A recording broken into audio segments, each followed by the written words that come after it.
వేదికలు అలంకరించిన మన తెలుగుదేశం పార్టీ జాతీయ అధ్యక్షులు నారా చంద్రబాబు నాయుడు గారికి, అలాగే వేదికలు అలంకరించిన మన తెలుగుదేశం పార్టీ నాయకులకు, అలాగే జనసేన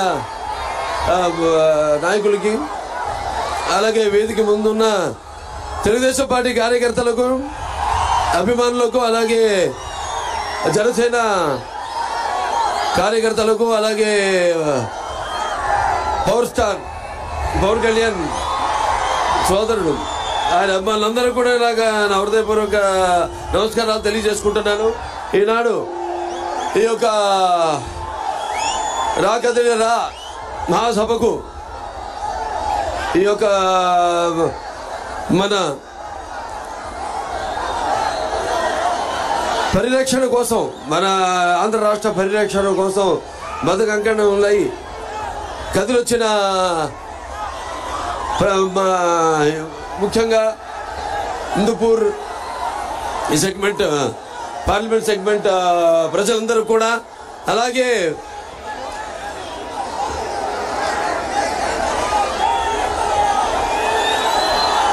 అనుక్షణం తెలుగుదేశం పార్టీని ఆశీర్వదిస్తూ నీరాజనాలు పడుతున్న నా తెలుగింటి ఆడపడుచులకు, యువతరానికి ప్రతినిధులు, నవతరానికి నాయకులు, భావితరానికి భారతదేశపు మహాశక్తి అయిన యువకులకు అందరికి కూడా నా నమస్కారాలు తెలియజేసుకుంటూ, మరి ఈరోజు ఈ కదిలిలా చూస్తున్నాం. ఈ భూమి మీద ఎందరో పుడతారు గిడతారు కానీ అందరూ మహానుభావులు కాలేరు.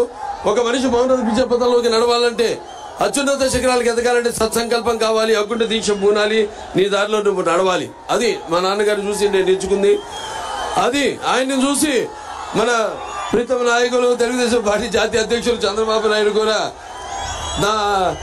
అదే ఆయనే నమ్ముకుని, ఆయన సిద్ధాంతాన్ని నమ్ముకుని మరి ఆనాడు ఆయన తెలుగుదేశం పార్టీని పెట్టారు.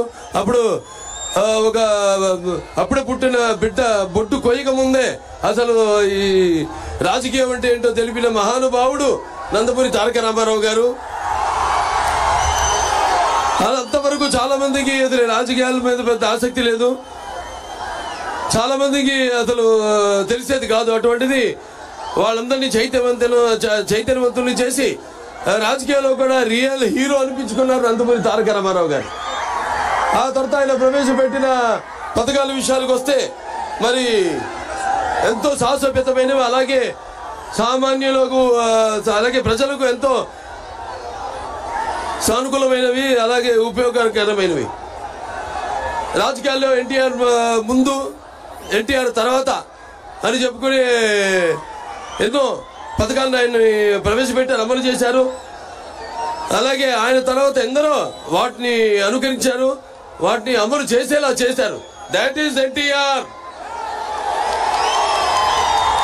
అలాగే అందుకే ఆయన పేదవాడి ఆకలి బాధ తెలిసిన అన్న ఆయనే. అలాగే జనంకి జనం భవిష్యత్తు వాడికి దారి చూపిన, భరోసా ఇచ్చిన అమ్మ ఆయనే. అలాగే ఆయనకి అండగా ఉన్న ఆడపడుచులకు ఆయన ఆర్థికంగా బలోపేతం చేసిన అన్న కూడా నందమూరి తారక రామారావు గారు. ఆ తర్వాత నందమూరి తారక రామారావు గారి యొక్క బుద్ధి బిడ్డ తెలుగుదేశం పార్టీని మన నాయకులు చంద్రబాబు నాయుడు గారు ఎంతో క్రమశిక్షణతో, అదే క్రమశిక్షణతో ఆయనతో పొందిన స్ఫూర్తితో ఈ పార్టీని ముందుకు నడుపుతున్నారు. మన తెలుగుదేశం పార్టీకి ఉన్నంత కార్యకర్తలు ఈ ప్రపంచంలో ఏ పార్టీకి లేదు. తెలుగుదేశానికి గుండెకాయ తెలుగుదేశం పార్టీ కార్యకర్తలు. మరి చూస్తున్నాం ఎన్నోసార్లు మన సంక్షోభంలో ఉన్నప్పుడు రాష్ట్రం తెలుగుదేశం పార్టీ అధికారంలోకి ఎంతో క్రమశిక్షణతో, అదే క్రమశిక్షణతో ఆయనతో పొందిన స్ఫూర్తితో ఈ పార్టీని ముందుకు నడుపుతున్నారు. మన తెలుగుదేశం పార్టీకి ఉన్నంత కార్యకర్తలు ఈ ప్రపంచంలో ఏ పార్టీకి లేదు. తెలుగుదేశానికి గుండెకాయ. ఈ పరిస్థితుల్లో ఇది ఒక మామూలు సంక్షోభం కాదు, ఇది ఒక రాక్షస పరిపాలన, ఒక సైకో పరిపాలన.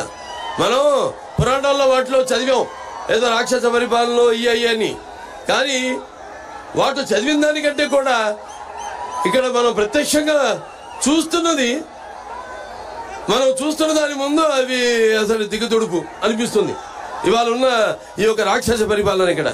అందుకే నాకు ఒక పద్యం గుర్తు వస్తుంది. అంతేలే పేదల గుండెలు అసురుల నిండిన కొండలు, శ్మశానమున శశికాంతులలో చలిబారిన వెలి రాబండులు. అంతేలే పేదల కన్నులు వినమ్రములు వితల వ్రణములు, తుఫానుకు తడిసిన బెడిసిన గోమాత కన్నుల చెమ్మలు. అంతేలే పేదల బ్రతుకులు తిరిపొమ్మన పిడికెడు మెతుకులు తెలివారని దీర్ఘ ఆర్తిలో తల పగిలేటి తలపుల గతుకులు అని. ఇవాళ మనం గతుకులు చూస్తున్నాం ప్రతి ఒక్కరి జీవితాల్లో. ఎక్కడ అభివృద్ధి లేదు. మన రాష్ట్రం చూస్తున్నాం ఇవాళ. మరి ఆనాడు ఎన్టీ రామారావు గారు, చంద్రబాబు నాయుడు గారు తర్వాత మన ఉనికిని కాపాడారు, మన ఉనికిని చాటారు ప్రపంచానికి. అటువంటిది ఈనాడు చూస్తున్నాం ఎంత దుర్భర పరిస్థితిలో మన రాష్ట్రం ఉందో. ఈనాడు చూస్తున్నాం మనం. మరి ఈ యొక్క ఏదైతే ఒక అసమర్థ పాలన, చెత్త ప్రభుత్వం, అలాగే ఒక రాజధాని లేని రాజ్యం, బాధుడు ఇదేం కర్మ. వైసీపీ ప్రభుత్వం వచ్చాక 4 రోజుల్లో సంవత్సరంలో పోలవరాలు పూర్తి చేస్తాను ప్రగల్భాలు వెలిగి 4 ఏళ్ళు అవుతున్నా కూడా ఇప్పటి వరకు దాన్ని పూర్తి చేయలేని చేతగాని ప్రభుత్వం ఉండడం మన రాష్ట్రానికి పట్టిన ఒక మన దురదృష్టం, కర్మ. అలాగే మన ఇప్పటిదాకా ఈ యొక్క 5 సంవత్సరాల్లో సుమారుగా ఒక 13 లక్షల కోట్ల రూపాయలు అప్పు చేశారు. అభివృద్ధి లేదు. అసలు ప్రభుత్వ ఉద్యోగాలు కూడా జీతాలు ఇవ్వలేని పరిస్థితి. ఆ తర్వాత మళ్ళీ మనం చూస్తున్నాం అప్పులు పుడితే కానీ ప్రభుత్వ ఉద్యోగులకి జీతాలు ఇవ్వలేని పరిస్థితి. అలాగే ఈ యొక్క 2 లక్షల మంది తాతలు వాళ్ళ యొక్క పెన్షన్ ని రద్దు చేయడం జరిగింది. అలాగే వాళ్ళు చూస్తే మనం మాత్రం ఈ గంజాయి పెంచడంలో, ఈ డ్రగ్ మాఫియాలో మనం మాత్రం దేశంలో మొదటి స్థానంలో ఉన్నాం. అలాగే ఈ ఇంటి పన్ను, చెత్త పన్ను వేసి మధ్యతరగతి ప్రజల యొక్క నంటి వెనకొడుతుంది ఈ వైసీపీ ప్రభుత్వం.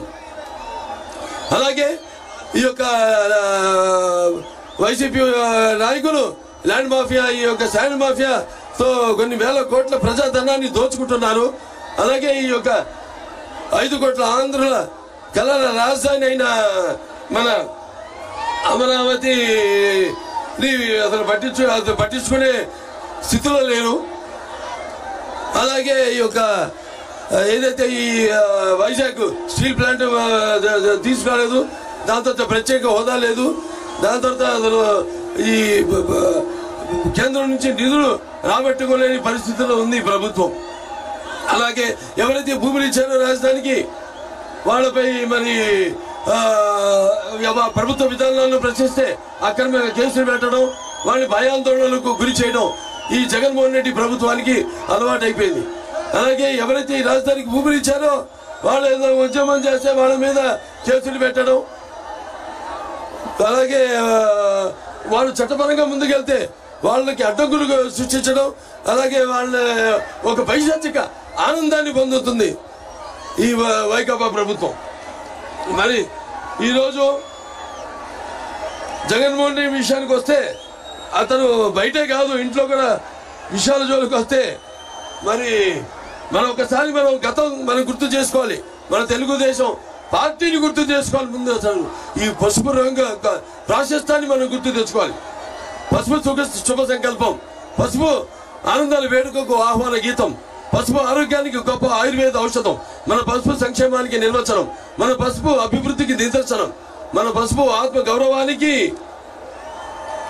ఎగరేస్తే కేతనం, మన పసుపు ఆత్మాభిమానానికి నిలువెత్తు రూపం, మన పసుపు ఆత్మవిశ్వాసానికి నిజమైన సంతకం. మన ప్రభుత్వం రాయలసీమగా చేస్తే ఈ ప్రభుత్వం రాయలసీమను నెత్తుటి గాయాల సీమ చేసింది. మన ప్రభుత్వం పగల సెగలను చల్లార్చి రాయలసీమను శాంతి నికేతంగా మారిస్తే ఈ ప్రభుత్వం కత్తులు మనల మీద నెత్తురును చిందించింది. మన ప్రభుత్వం కాలువల్లో కృష్ణమ్మను ప్రవహింపజేసి పీటలు వారిన రాయలసీమ బీడు భూములను సస్యశ్యామలం చేసింది.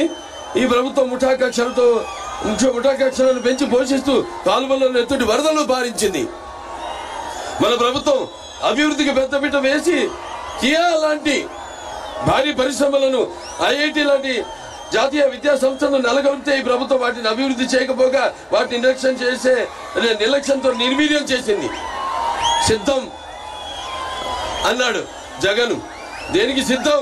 బాబాయిని చంపేసి తల్లిని చెల్లిని గెట్టేసి బాబాయిని చంపిన నిందితులు కాపాడుతూ చెల్లికి ద్రోహం చేశావు. వారికి సమాధానం చెప్పడానికి సిద్ధమా? ప్రతి ఏటా జాబ్ క్యాలెండర్ ఇస్తానని నమ్మి బలికి కొత్తవి రాకపోగా ఉన్న పరిశ్రమలను వెళ్ళగొట్టి గంజాయికి బానిసలు చేసిన యువతకు సమాధానం చెప్పడానికి సిద్ధమా? అధికారంలోకి వచ్చిన వారం రోజుల్లో సిపిఎస్ రద్దు చేస్తామని హామీ ఇచ్చిన ఉద్యోగులకు సమాధానం చెప్పడానికి సిద్ధమా? రాష్ట్రానికి రాజధాని లేకుండా 3 రాజధానుల పేరుతో అమరావతి రైతుల త్యాగాన్ని అవహేళన చేసి నువ్వు రైతులకు ప్రజలకు సమాధానం చెప్పడానికి సిద్ధమా? నా ఎస్సీ, నా ఎస్టీ, నా బీసీ, నా మైనారిటీ అని చెప్పుకు తిరిగే నువ్వు దళితులను చంపి డోర్ డెలివరీ చేసిన వారిని కాపాడుతూ ఒక ఫ్యామిలీ రైలు కింద పడి ఆత్మహత్య చేసుకున్న కుటుంబానికి సమాధానం చెప్పడానికి సిద్ధమా? 10వ తరగతి చదివే అబ్బాయి తన అక్కని వేధిస్తున్నాడని అడిగితే పెట్రోల్ పోసి సజీవ దహనం చేసిన కుటుంబాలకు కన్నీళ్లు తుడవడానికి సిద్ధమా? పోలవరాన్ని గోదావరిలో కలిపేసి నిన్ను నీ ప్రభుత్వాన్ని బ్లాక్ లిస్ట్ లో పెట్టిన కాంట్రాక్టర్లకు బిల్లులు ఇవ్వడానికి సిద్ధమా? వ్యవసాయ శాఖను మూసేసి రైతుల అప్పులలో ఆత్మహత్యల్లో దేశంలో ప్రథమ స్థానంలో నిలిపిన నువ్వు రైతులకు న్యాయం చేయడానికి సిద్ధమా? ఆర్టీసీ కరెంటు ఛార్జీలు పెంచి ఇంటి పన్ను, నీటి పన్ను, ఆస్తి పన్ను, ఆఖరికి చెత్త పన్ను పెంచేశావు. ఈ పన్నులు తగ్గించడానికి నువ్వు సిద్ధమా? మాయలు మోసాలకు మళ్ళీ సిద్ధమా? అరాచకాలకు అక్రమాలకు మళ్ళీ సిద్ధమా? రాబోయే 100 ఏళ్ల నాటి ప్రజలకు దొరకకుండా ఇసుక పాత్రలు తవ్వడానికి మళ్ళీ సిద్ధమా? లేకపోతే ఈ చీప్ లిక్కర్ తో జే బ్రాండ్ మద్యాన్ని వరదలుగా భావిస్తూ మరో 1,00,000 కోట్ల దోపిడీకి మళ్ళీ సిద్ధమా? ఈ ప్రభుత్వం తయారు చేయించిన తచ్చి మద్యాన్ని తాగించి వేల లక్షల మంది ఆడపడుచులు తాలి బొట్లను తెంచడానికి మళ్ళీ సిద్ధమా? సిద్ధం పేరుతో ప్రభుత్వం ధనం 1,600 కోట్లతో హోర్డింగ్ ఏర్పాట. ఈ నిధులను పెడితే అన్నమయ్య డ్యామ్ గేట్లు వచ్చేసేవి. హంద్రీనివా కాలువ అధునీకరణ పూర్తయ్యేది. మీకు అభివృద్ధి కావాలా? అరాచకం కావాలా? మీకు సంక్షేమం కావాలా? విధ్వంసం కావాలా? మీకు సమర్థ పాలన కావాలా? రాక్షస పాలన కావాలా? మీకు స్వర్ణ యుగం కావాలా? చీకటి రాజ్యం కావాలా? మీకు స్వర్ణ యుగం కావాలా? చీకటి రాజ్యం కావాలా? మీకు కన్స్ట్రక్షన్ కావాలా? డిస్ట్రక్షన్ కావాలా? సిద్ధం ఉన్నావు కదా? ధర్మ యుద్ధానికి మేము సంసిద్ధం. అవునా? రాష్ట్ర అభివృద్ధిని నిలువెత్తి గోతిలో పూడ్చి 100 ఏళ్ల వెనక నడిపించిన నీ పాలనకు చరమ గీత పాడుతూ సమర సింహ శంఖారావానికి ఉరగలెత్తిన ఉత్సాహంతో ఓటు అనే వజ్రాయుధంతో నీ రాక్షస పాలనను అంతమొందించడానికి మేము సంసిద్ధం. అవునా? నిన్ను నీ వైసీపీని పాతాళంలోకి తొక్కేయడానికి ప్రజలు, తెలుగుదేశం, జనసేన తమ్ముళ్ళు సిద్ధం.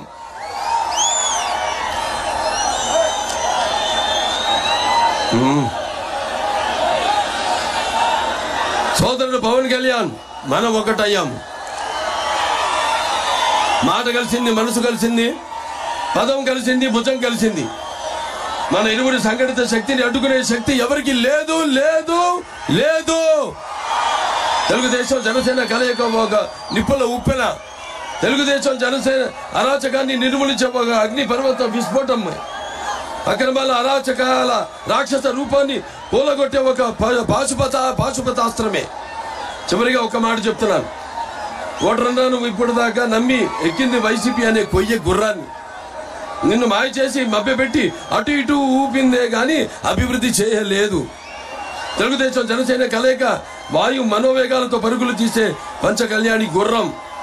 అది నిన్ను సంక్షేమ రాజ్యంలో చేరుస్తుంది. చీకటి నిండని మీ బ్రతుకుల్లో అద్భుతమైన వెలుగులు ఇస్తుందని తెలియజేసుకుంటూ అందరు కూడా ఇలాగే ఒక సంఘటిత శక్తిగా ఉండి మరి ఈ యొక్క ఏదైతే మనం కోల్పోయామో మన ఉనికిని దాన్ని మళ్ళీ మన రాష్ట్రానికి పునర్వైభవం తీసుకురావాలని మళ్ళీ మనమంతా సువర్ణాక్షరంతో ఈ ఉద్యమంలో చరిత్రలో లిఖించబడేలా ఒక స్వర్ణ యుగాన్ని మనం సృష్టించుకోవాల్సిన బాధ్యత మన ప్రతి ఒక్కరి భుజ స్కంధాలమై ఒక అందరూ పౌరులుగా అది ఉందని మీ అందరు తెలియజేసుకుంటూ నేను సెలవు తీసుకుంటున్నాను. జై భారత్, జై తెలుగుదేశం, జై జనసేన. ఇప్పుడు